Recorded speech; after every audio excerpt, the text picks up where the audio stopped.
Kriminalitas bisa saja meresahkan dan bisa saja terjadi kapan saja dan di mana saja. Ini kita akan membahas sejumlah kasus pembunuhan keji terungkap di tahun 2023. Kasus pembunuhan di tahun 2023 itu bahkan hingga buat geleng-geleng kepala karena masih melibatkan keluarga dan orang terdekat. Beberapa kasus pembunuhan yang terungkap bahkan masuk ke dalam serial killer di mana korbannya bukan hanya satu. Perlu diingatkan kalau pembunuhan bukanlah hal yang dibenarkan. Jika ada masalah sebaiknya dibicarakan dengan baik-baik. Jangan sampai perbuatan kita ini masuk ke ranah hukum. Ya, walaupun sebenarnya dibahas di tahun ini, berikut beberapa kasus pembunuhan yang terungkap di tahun 2023.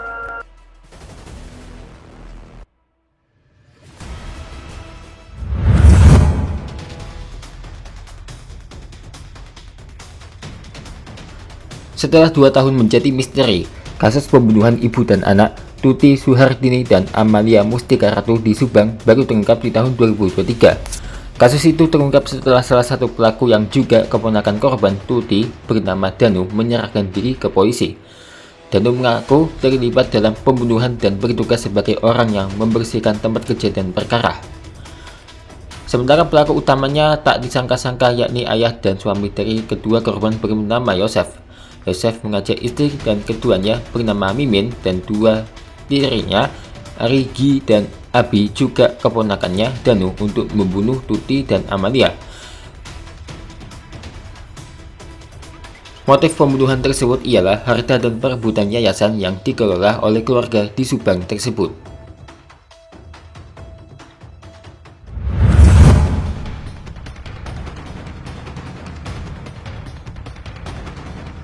Kasus mayat dicor semen di Bekasi terungkap pada Februari 2023.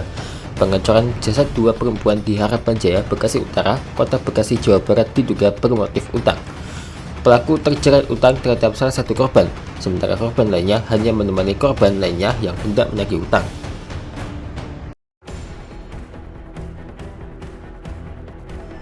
Dua korban yang dicor itu dibunuh dalam waktu singkat seusai tiba di rumah pelaku. Adapun pelaku tewas karena panik kejahatannya terbongkar.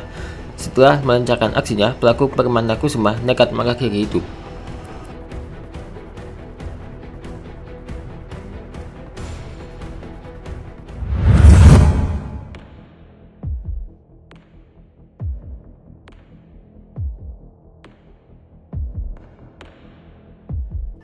Aksi keji Panca Darmansyah 41 tahun membunuh keempat anak kandungnya di kontrakannya Jagakarsa, Jakarta Selatan. Kasus ini baru terjadi awal Desember 2023. Diketahui jika saat itu pelaku yang juga ayah korban bernama Panca membunuh keempat anak karena merasa cemburu dengan istrinya, Devnisa. Panca mengaku sakit hati karena istrinya diduga selingkuh dengan 4 pria sekaligus. Mirisnya, sebelum kasus pembunuhan, Panca sudah dilaporkan oleh istrinya karena kasus kekerasan dalam rumah tangga. Namun kasus itu belum selesai ditangani polisi hingga akhirnya Panca nekat membunuh keempat anak kandungnya.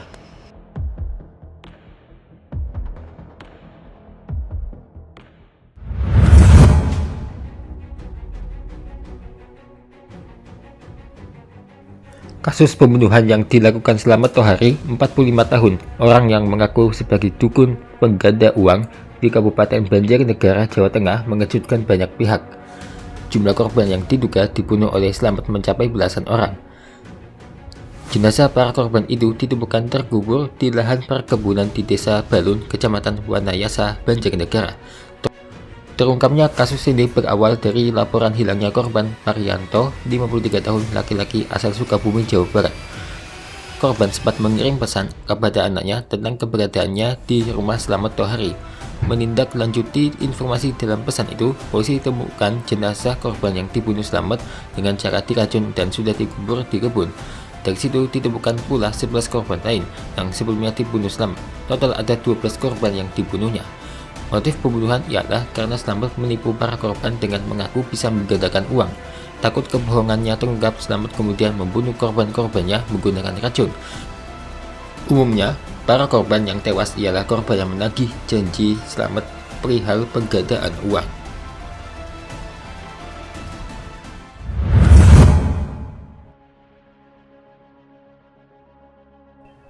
Tidak kalah geger dengan kasus dukun Slamet, Pembunuhan berantai terjadi di Bantar Gebang, Bekasi, Jawa Barat.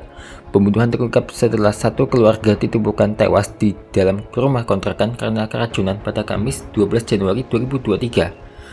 Dari penyelidikan polisi, terungkap para korban dibunuh oleh sosok ayah di keluarga tersebut yang dikenal dengan Wawon. Selama penyelidikan, polisi ternyata menemukan korban-korban lainnya yang dikubur di halaman belakang rumah hingga di bawah lantai rumah. Total ada 9 korban yang menjadi korban Wawon CS, Wawon Eriawan alias Aki 60 tahun, Solihin alias Dulo 63 tahun, dibantu MDS alias DD 35 tahun, melakukan pembunuhan berencana dengan korban-korbannya. Motifnya ialah karena Wawon takut kebohongannya yang mengaku bisa menggandakan uang terungkap. Para korban dibunuh saat hendak menagih janji Wawon yang mengaku punya kekuatan supranatural untuk menggandakan uang.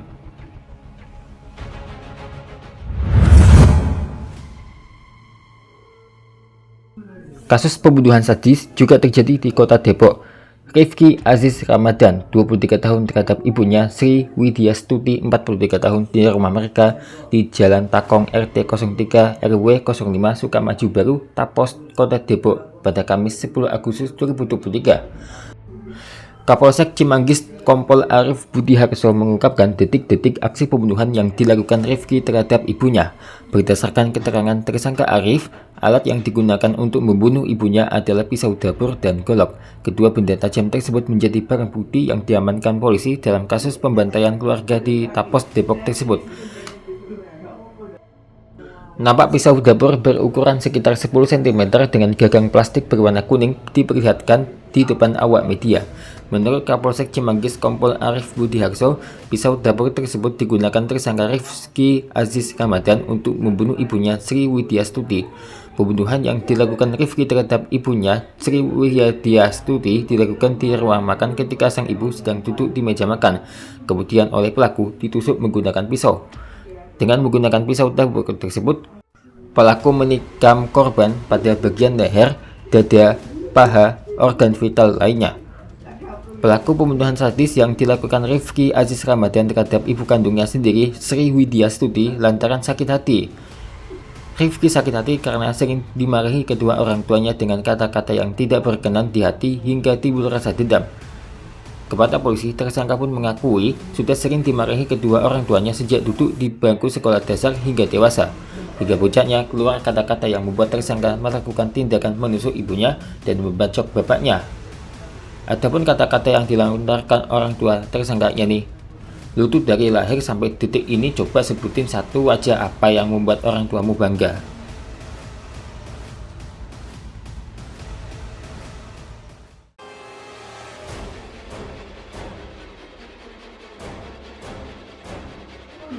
Polisi seharusnya melindungi masyarakat dari kejahatan, bukan melakukan aksi kejahatan. Kita tahu tentang kasus polisi ini, yaitu kasus kematian Brigadir Esko Faskareli dan juga kasus kematian Brigadir Nur Hadi. Nah, kita akan membahas kasus yang terjadi di tahun 2024. Sepanjang tahun 2024 terjadi sejumlah kasus polisi yang terjerat pembunuhan. Kasus polisi tersebut menyita perhatian publik hingga menyita atensi masyarakat se-Indonesia. Kasus polisi juga terjadi di akhir tahun 2024, yaitu polisinya bunuh ibu kandung hingga kasusnya kini viral di media sosial. Sedikitnya ada 4 kasus polisi yang terlibat dalam kasus pembunuhan terjadi di tahun 2024. Berikut daftarnya dikutip dari tribunnews.com.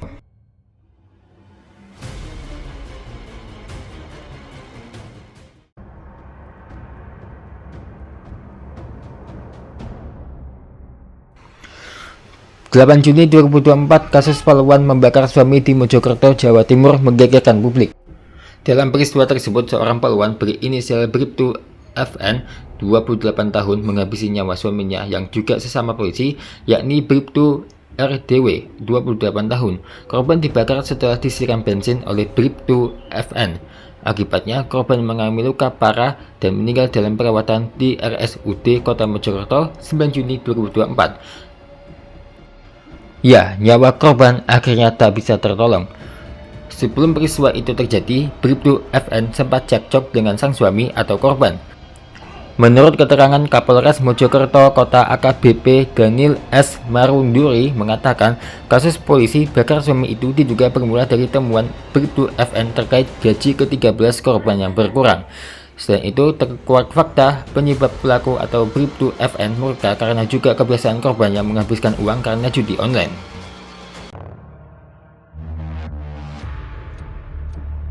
Pasca kejadian tersebut, nasib Bribtu FN kini mempertanggungjawabkan perbuatannya. Kasusnya pun kini masih dalam proses persidangan di Pengadilan Negeri Mojokerto. Dalam sidang perdana yang digelar secara daring, Bribda FN didakwa pasal 44 ayat 3 Undang-Undang RI nomor 23 tahun 2004 tentang kekerasan dalam rumah tangga. Bribtu FN yang merupakan poluan itu pun terancam hukuman penjara maksimal 15 tahun.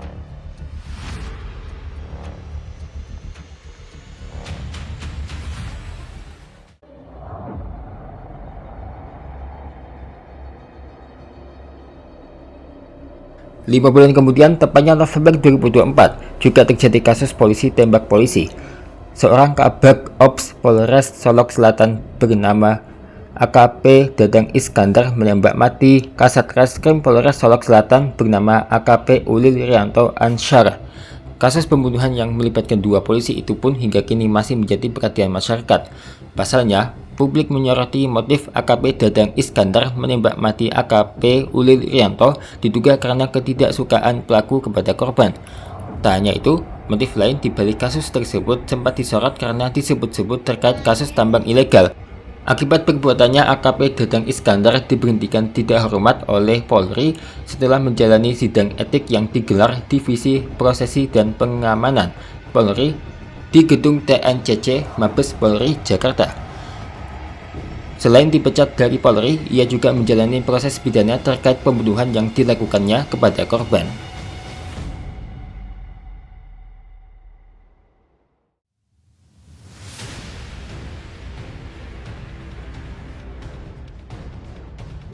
Tak lama dari kasus polisi tembak mati polisi, di Semarang juga terjadi kasus polisi tembak siswa SMK. Bahkan hingga kini kasus polisi tembak siswa SMK itu berbuntut panjang, karena publik menilai kasus tersebut seolah ditutup-tutupi. Dalam kasus tersebut, seorang anggota polisi Aibda Robik Zainuddin menembak siswa SMKN 4 Semarang berinisial GR 17 tahun hingga tewas. Atau kita sebut namanya Gama Rizky Nata Oktavandi. Tak satu korban, ada dua siswa SMK lainnya yang juga sempat ditembak Aibda Robik Zainuddin berinisial S dan A. Beruntungnya, dua siswa SMK tersebut berhasil selamat dan harus menjalani perawatan.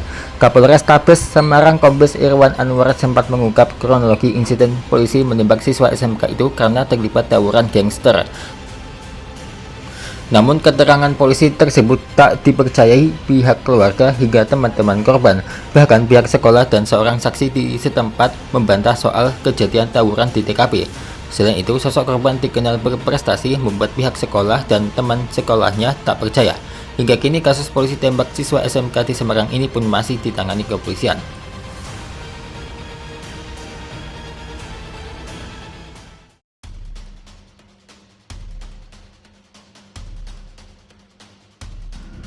Kasus polisi bunuh ibu kandung terjadi di Bogor ini juga tengah viral dan menyita perhatian publik. Kasus polisi terlibat dalam pembunuhan ini terjadi pada Minggu 1 Desember 2024 malam. Seorang polisi bernama Aibda Nixon Pangaribuan, 41 tahun, membunuh ibu kandungnya sendiri, Herlina Sianipar, 61 tahun. Peristiwa pembunuhan itu terjadi di Jalan Raya Narogong, Desa Dayau, Kecamatan Cileungsi, Kabupaten Bogor. Menurut kronologi, kasus pembunuhan itu terjadi mulanya saat pelaku Aibda Nixon dan sang ibu atau korban terlibat cekcok. Saksi warga saat hendak berbelanja di warung Herlina cekcok dengan Aibda Nixon. Saat melayani pembeli, Aibda Nixon mendorong ibunya hingga terjatuh ke lantai. Lalu Aibda Nixon mengambil tabung gas 3 kg dan memukulnya ke ibunya sebanyak 3 kali. Korban langsung dibawa ke rumah sakit, namun saat tiba di rumah sakit dinyatakan meninggal dunia. Sedangkan setelah melakukan aksi keji itu, Aibda Nixon melarikan diri. Meski begitu, kini Aibda Nixon sudah ditangkap. Kini nasib Aibda Nixon, polisi yang berdinas di salah satu kepolisian resor di Polda Metro Jaya itu pun kini mendekam di tahanan. Pihak Propam Polda Metro Jaya pun masih menyelidiki terkait kasus pembunuhan itu. Wah, semoga tak ada lagi kasus seperti ini ya, apalagi sampai melibatkan polisi. Nah, terkait kasus yang terjadi di tahun 2024 yaitu polisi yang melakukan kasus pembunuhan, tentunya ini termasuk polisi yang melakukan tindak pidana tunduk pada peradilan umum atau bukan peradilan militer dan diancam dengan hukuman sesuai Kitab Undang-Undang Hukum Pidana atau KUHP. Selain hukuman penjara atau denda atas perbuatan pidananya, oknum polisi juga akan dipecat secara tidak hormat dan dijatuhi sanksi kode etik. Berikut adalah rincian proses dan konsekuensi hukuman bagi anggota polisi yang melanggar hukum. Pertama, dasar hukum dan peradilan. Sesuai dengan ketentuan UU Polri, anggota Kepolisian Negara Republik Indonesia yang melakukan tindak pidana umum tunduk pada kekuasaan peradilan umum. Pemeriksaan dan penyidikan dilakukan oleh sesama penyidik Polri, namun proses peradilannya disidangkan langsung di pengadilan umum. Yang kedua, jenis hukuman yang diterima. Oknum polisi yang bersalah akan menerima hukuman berlapis yang meliputi hukuman pidana, hukuman penjara, atau denda sesuai dengan tindak pidana spesifik yang dilakukan. Misalnya tindakan pidana penganiayaan, penyalahgunaan wewenang, pemerasan, atau pembunuhan yang mengacu pada ketentuan perundangan yang berlaku. Sanksi etik berdasarkan peraturan kepolisian atau Perkap, oknum akan dihadapkan pada sidang Komisi Kode Etik Profesi Polri. Pemberhentian tidak dengan hormat atau PTDH jika putusan pidana telah berkekuatan hukum tetap atau inkrah dan pelaku divonis dengan ancaman hukuman penjara 4 tahun atau lebih. Ia akan dipecat atau diberhentikan secara tidak hormat. Kelakuan yang sangat keji ya untuk polisi ini. Semoga tidak ada lagi kasus seperti ini.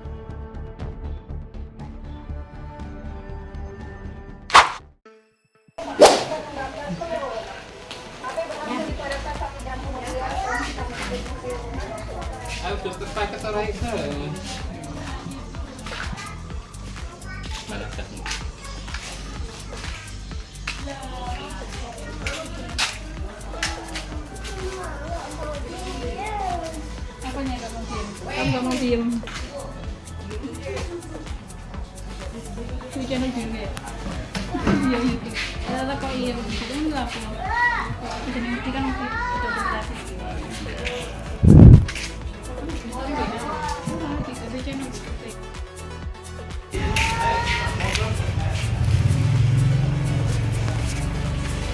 Siapa mau siapa? Ada kucing.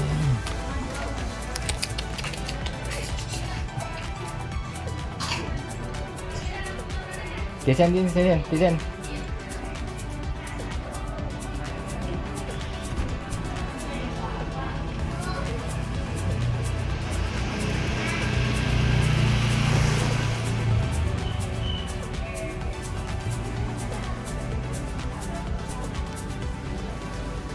No, jangan di.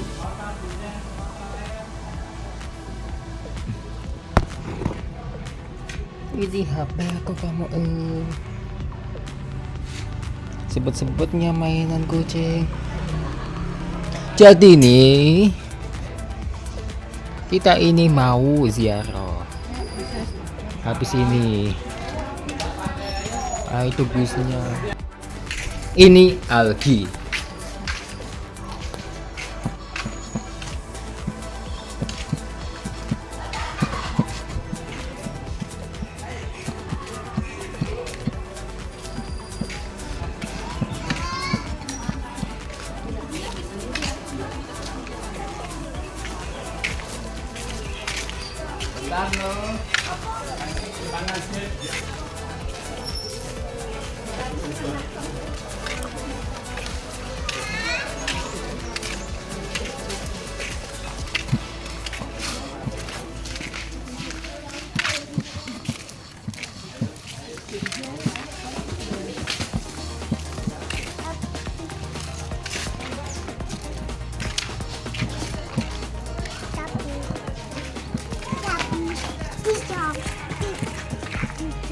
Kicau mania ya. Kicau.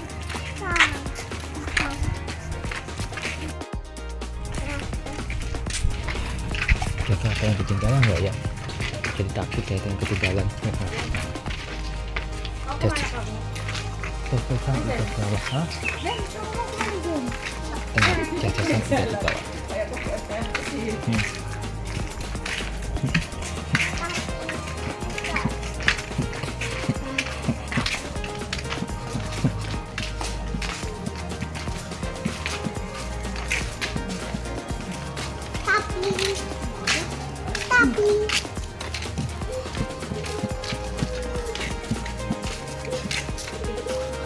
Mana aku nggak sarapan pula, nggak apa-apa deh, kita ngaduk dulu.